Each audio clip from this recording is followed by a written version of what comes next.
Efendim Geniş Açı'dan hepinize merhabalar. Geniş Açı'da yeni bir konu ve konukla karşınızdayız. Bugünkü konumuz otizm. Otizm nedir? Çoğunuz eminim ki bilmiyorsunuz. Belki ilk defa duyanlarınız da oldukça çok.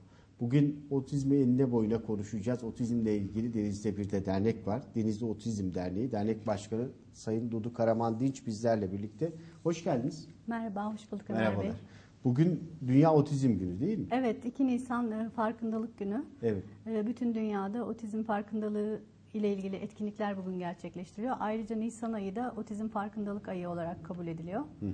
Yani otizm tabii zaman içinde çığ gibi büyüyen bir farklılık olduğu için bundan 30 sene önce 10 binde birken otizmli sayısı bugün 64, yani her 88 çocuktan biri otizmli bugün, hı hı, ve her 54 erkek çocuktan biri otizmli.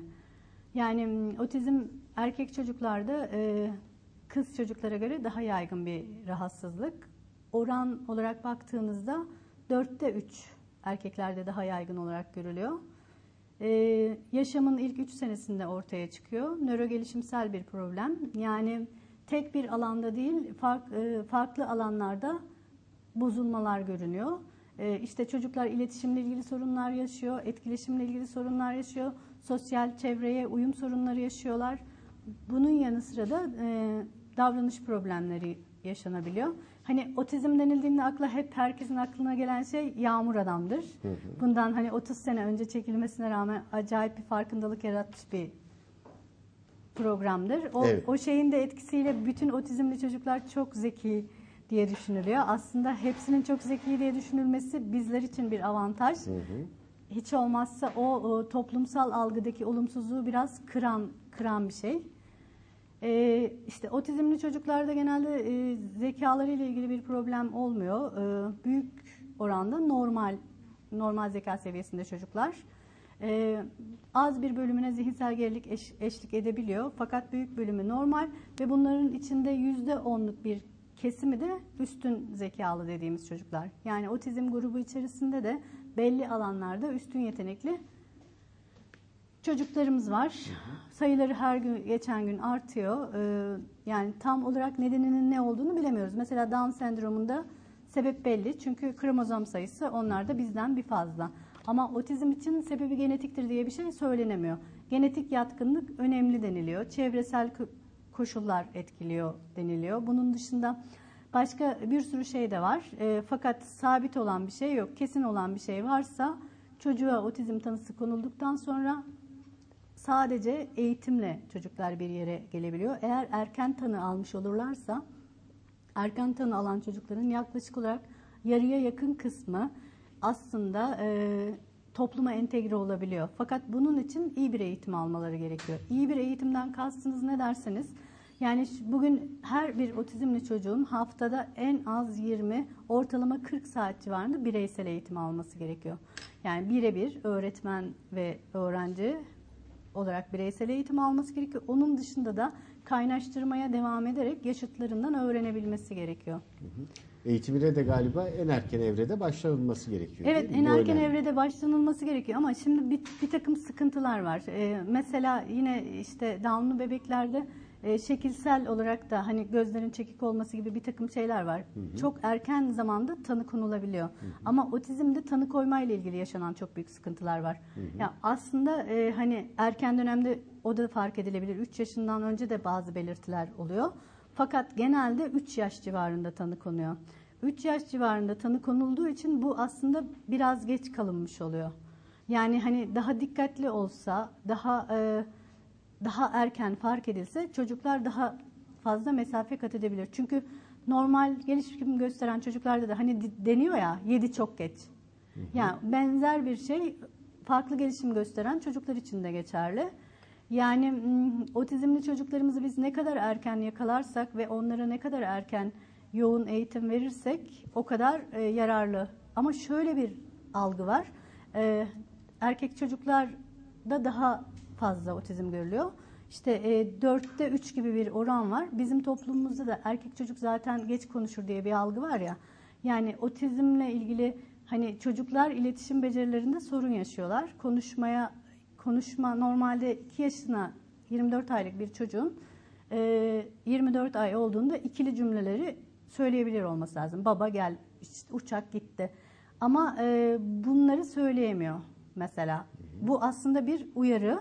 Buradan fark edip harekete geçebilirsiniz ve çocuğa tanı konulmasına vesile olabilirsiniz. Ama genelde aileler ve çevredekiler diyorlar ki bir şey yok. Zaten işte dayısı da geç konuşmuştu, kardeş de geç konuşmuştu gibi şeyler söylendiği için gecikiliyor. Bir de annelik sensörü diyoruz. Aslında anne ne hissettiyse o doğrudur.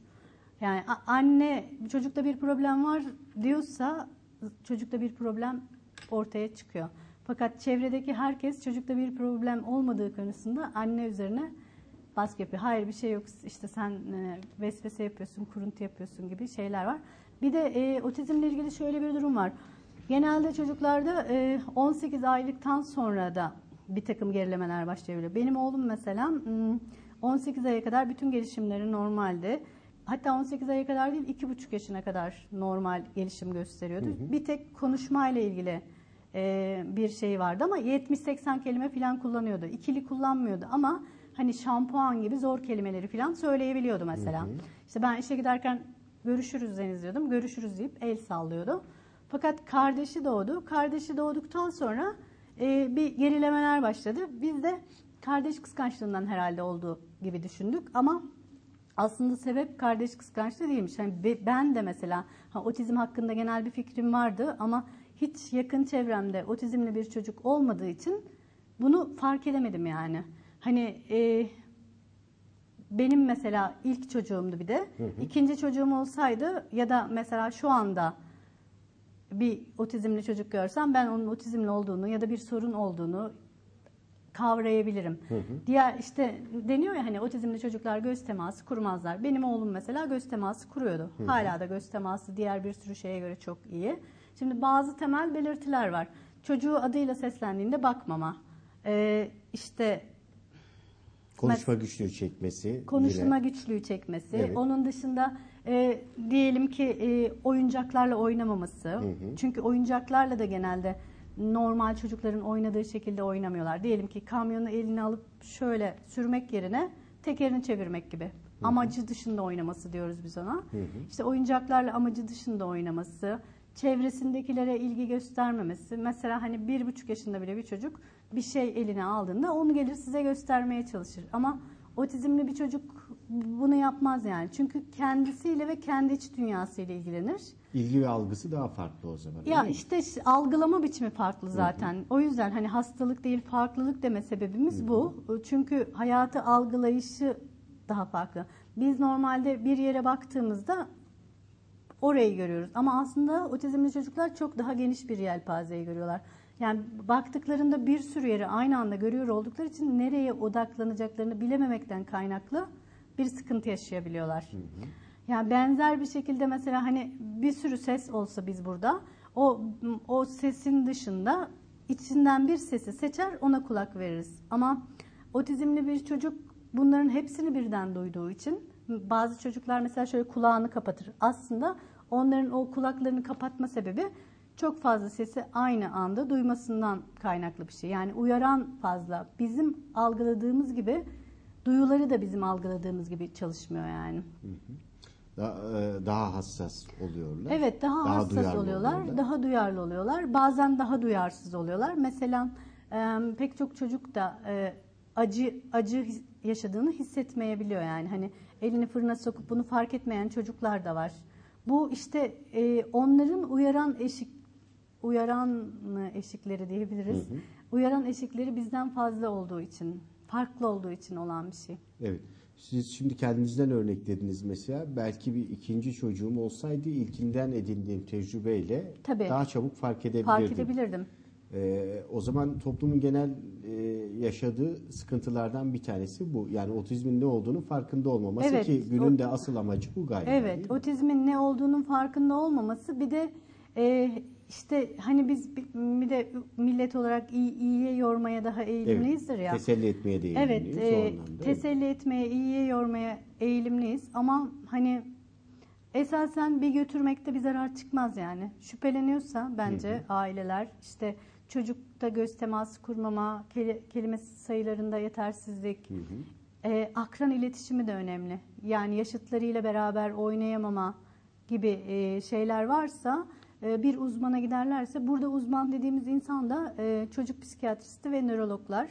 Otizmle ilgili tanıyı koyanlar onlar. Yani psikiyatriste ya da nöroloğa gittikten sonra o otizm tanısı alıyorlar. Eğitim alabilmesi için de bir çocuğun rehberlik araştırma merkezine giderek oradan rapor alması gerekiyor.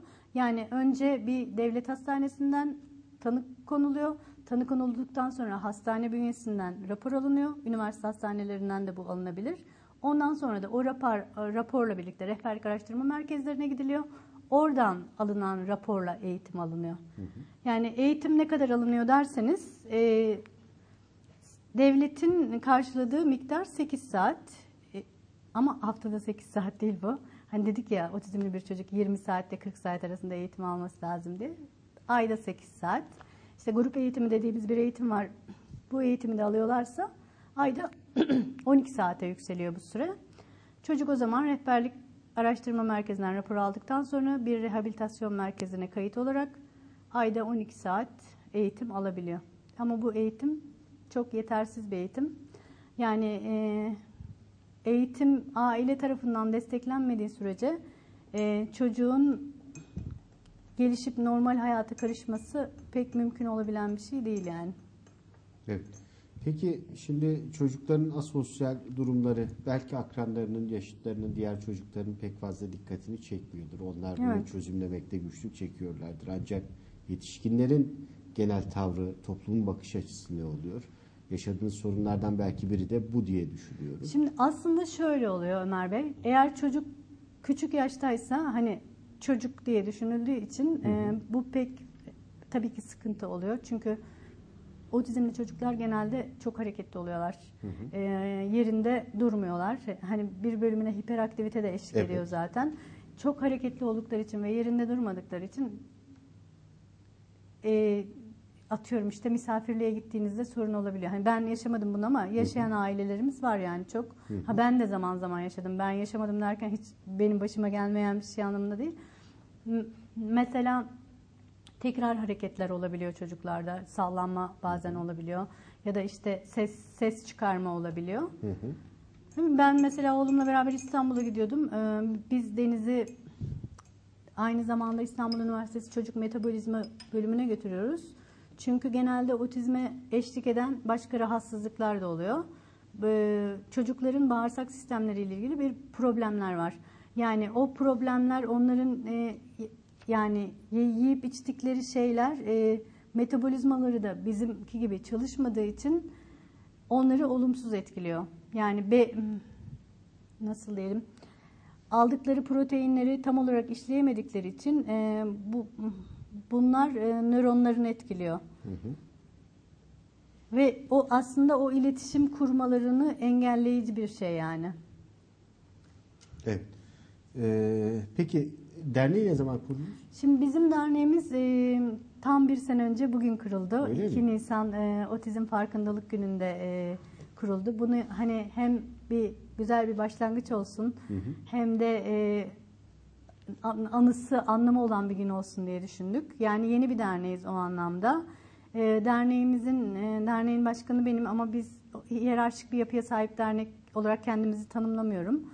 Hani dernek üyelerimiz hepsi yani fikirleri bizim için eşit değerdedir. Yönetim kurulumuzda bulunan bütün arkadaşların birisi hariç çocukları otizmlidir. O diğer arkadaşımızın da çocuğunda gelişimsel gerilik var. Üyelerimiz ama sadece otizmli çocuk ebeveynlerinden oluşan bir dernek değiliz biz. Üyelerimiz arasında eğitimciler var, işte doktorlar var, psikologlar var. Yani Ailelerle gönüllülerin bir araya geldiği evet, bir dernek. ailelerle gönüllülerin bir araya geldiği bir derneğiz. Daha doğrusu öyle olmayı hedefleyen bir derneğiz. Yani biz otizmle dostu diye kendini tanımlayan herkese açık bir derneğiz. Bu alanda gönüllülükle çalışmak isteyen, otizme destek vermek isteyen, ayrımcılığın karşısında olan insanlara açık bir derneğiz. Ve hedefimiz de çocukların topluma adaptasyonunu sağlamak. Yani her anlamda toplumla bütünleşmesini sağlamaya çalışıyoruz. Hak mücadelesi temelli bir derneğiz. Hani o yüzden öncelikli olarak hedefimiz çocukların eğitiminin kalitesini artırmak. Aile ağırlıklı çalışıyoruz. Aile ve eğitim ağırlıklı genellikle projeler üretiyoruz. Peki. Ailelere danışmanlığa yönelik şeyler yapıyoruz. Şimdi ilk kurulduktan sonra mesela bir proje yaptık. Hani resmi bir proje şeklinde değil de İMKB Kız Meslek Lisesi var. Bu Kız Meslek Lisesi'nde bir yaz okulu yaptık biz. Oradaki hocalarımız çok değerli insanlardı. Müdürü hanımın da bize yolu açmasıyla birlikte işte Zeynep hocamız, Zeynep Yamacı, Reşike hocamız, Pınar Çekbaş hocamız ve Hatice hocamız sayesinde bir yaz okulu yaptık orada. Sistemimiz de şöyleydi. 9 tane otizmli çocuğumuz buraya devam etti. Her iki çocuğun başında bir tane öğretmen vardı ve ayrıca her bir çocuğun başında da bir tane özel eğitim bölümü stajyeri abla vardı. Ve çocukların beslenmesi de bizim çocukların için uygun bir şekilde beslendi. Çocukların çoğunun çünkü gluten ve kazein tüketmemesi gerekiyor mesela. İşte yememeleri gereken bazı şeyler var. Normal koyun ya da inek sütü ya da peyniri yerine keçi sütü tüketmeleri gerekiyor. Bazı detaylar var. Bunlara da uyularak 2 aylık bir çalışma gerçekleştirdik. Yani o çok muhteşem bir projeydi gerçekten. Bazı besinler aynı zamanda uyarıcı özellik mi? Uyaran taşıyor? etkisi taşıyor. Bir de uyaran etkisinden öte işte morfin etkisi yaratıyor çocukların beyninde. Morfin etkisi yarattığı için sarhoş gibi görünme, işte anlamsız gülmeler, ağlamalar ya da bazen aslında çocuklar kendini yerden yere de atabiliyor. O yerden yere atmanın sebebi de sindirimden kaynaklı bazı şeyler olabiliyor. Ya da gece bir ağrıyla, sancıyla uyanıp ağlama durumları bunlardan kaynaklanıyor yani. O zaman otizm hakkında bilgisi olmayan anne babaların bunu fark etmesi çok zor. Onlar doğal bir süreç olarak çocuğun rahatsızlığından kaynaklanan doğal bir süreç olarak ama algılıyor. aslında doğal bir süreçten farklı bir süreç de var. O yüzden çocuk metabolizmaya otizmli bir çocuğu olan ailenin mutlaka çocuk psikolojisi ve yani psikiyatrist ve nöroloğun dışında çocuk metabolizma tarafından da takip edilmesi gerektiğine inanıyorum. İnanıyorum yani ben. Kişisel olarak inancım bu. Tabii Pamukkale Hastanemizde çocuk metabolizma bölümü yok. Bu yüzden genelde ailelerimiz dışarıya çocuklarını götürüyorlar.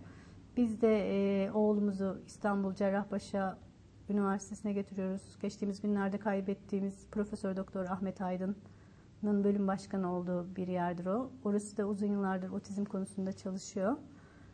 Yani otizm öyle bir şey ki 5 bilinmeyeni denklem gibi sadece bir şeyi kanalize olarak çözümleyemiyorsunuz. Şimdi tıbbi sorunlar var. Nörolojik sorunlar var. Psikiyatrik sorunlar var. Davranış problemleri var. Bütün bunların hepsinin bir arada çözülmesiyle bir ilerleme sağlayabilirsiniz. Ama öyle talihsiz bir durumdayız ki bütün bu alanlarda bize rehberlik edebilecek birisi yok. Ancak aile kendisi tek tek bunların hepsini dolaşacak. Dolaştığı yerlerden bir sonuca ulaşacak. Çocuğu gözlemleyecek ve buna göre bir yol haritası çizecek. Yani multidisipliner bir çalışma gerektiriyor otizm. Fakat ne yazık ki ülkede böyle bir yaklaşım yok. Sadece Denizli için konuşmuyorum. Mesela çocuk psikiyatristleri çocuğu görüyorlar, onu inceliyorlar ama hiç tahlil yapmıyorlar mesela. Çocuk metabolizmaya gidiyorsunuz, onlar da tahlil yapıyorlar ama çocuğu 10 dakikadan fazla görmüyorlar. Yani çok Tavır biraz yapacak bir şey yok tavrı anladığım kadarıyla. Yapacak bir şey yok tavrı da var da hani herkes bir de ekoller vardır ya bunlar birbiriyle çarpışırlar. O der ki hayır bunun hiçbir faydası yok. Diğeri der ki bunun faydası yok. Ama aslında hepsinin çocuklara bir faydası var.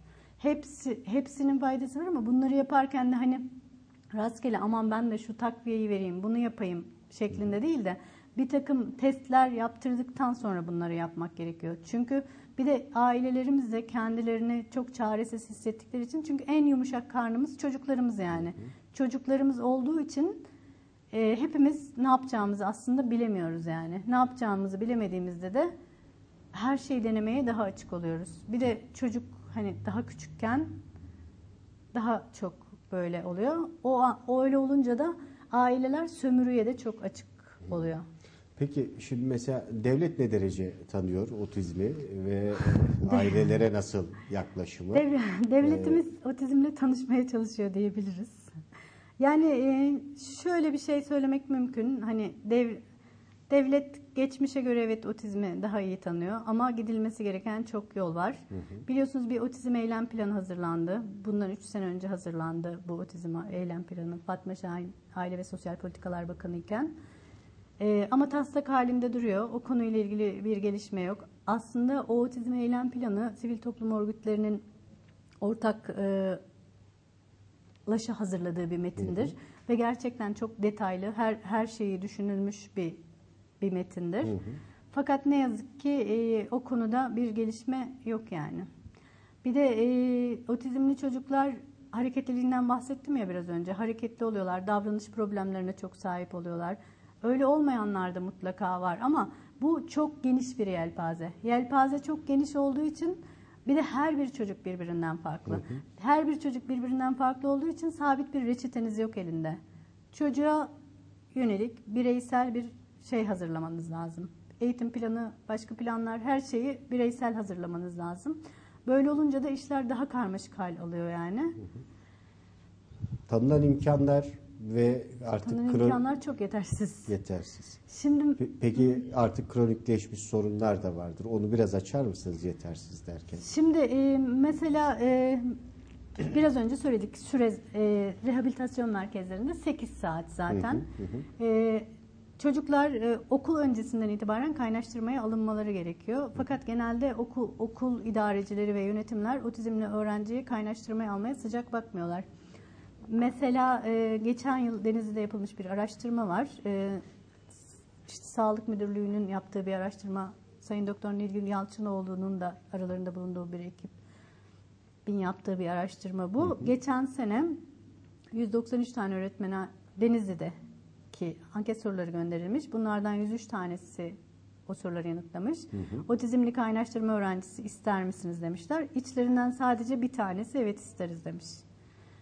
Bunlar bu sene 1. sınıfları okutan öğretmenler. Ama şöyle bir iyi diyebileceğimiz tablo var.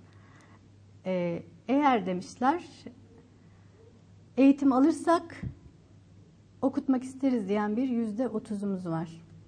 %30 eğer otizmle ilgili eğitim alırsak, bilgi sahibi olursak okuturuz demişler. Dolayısıyla işte Milli Eğitim Bakanlığı bu konuda daha fazla öğretmene yönelik bilinçlendirme eğitimi yaparsa bir gelişme sağlanabilir. Bizde anket sonucu toplumun otizmi tanımadığında adeta tescillemiş değil mi? Sadece toplum değil, öğretmenlerin otizmi tanımadığını ve evet, otizmli çocukları sınıflarında istemediklerini tescillemiş bir durumda. Evet. Ama işte eğitim alınca istiyoruz demeleri hani biraz umut vaat edici bir şey. Bir velimiz var mesela 6 tane okul dolaştıktan sonra kendisine yer bulabildi. Okula gidiyorsunuz, raporunuz var aslında sizi yasal olarak almak zorunda. Fakat aileler ne yazık ki bu konuda da yeterince bilinçli olmadıkları için müdür hayır dediğinde oraya gitmeyeceklerini zannediyorlar. Aslında öyle bir şey yok. Raporu olan her çocuk bir okula gittiğinde evine en yakın okul da olabilir bu. Daha uzakta bir okul da olur. O sınıfta bir başka kaynaştırma öğrencisi yoksa kaydolabilir oraya. Yani otizm dışında başka bir engel grubundan kaynaştırma öğrencisi varsa da yine kaydolabilir. Fakat işte biz haklarımızı da tam olarak bilmediğimiz için bunlardan yararlanmada sıkıntılar var. Aslında Türkiye mevzuata baktığında mevzuatta bir takım konularda o kadar geride iyi yani. Mevzuata baktığınızda iyi ama uygulamalara baktığınızda ne yazık ki çok talihsiz bir durumdayız. İşte, bürokrasiyi aşamıyoruz. Sıkıntı yaşıyorsunuz. Biz bu yüzden bir proje yazdı derneğimiz. Kaynama Noktası isimli bir proje. Burada bir noktalı virgül koyalım mı? Kısa bir ara verelim. Sonra kaldığımız yerden devam edelim. Nedir o Kaynama Noktası projesi? Onu da sizden öğrenelim. Bu arada tabii otizmi konuşacağız. Derneğin faaliyetlerini de konuşacağız. Lütfen can kulağıyla dikkatlice bizi dinleyin. Otizmi tanımak adına hepimizin bununla ilgili bilgi edinmesi gerekiyor. Değerli konuğumun verdiği örnekte olduğu gibi öğretmenler dahi tanımıyorlar. Hatta otizmli bir bireyin eğitimini yapamayacaklarını düşünüyorlar. Bu konuda özel eğitim alırsak belki diyenler de çıkmış ankette. Daha fazlasını da konuşacağız. Lütfen bizden ayrılmayın.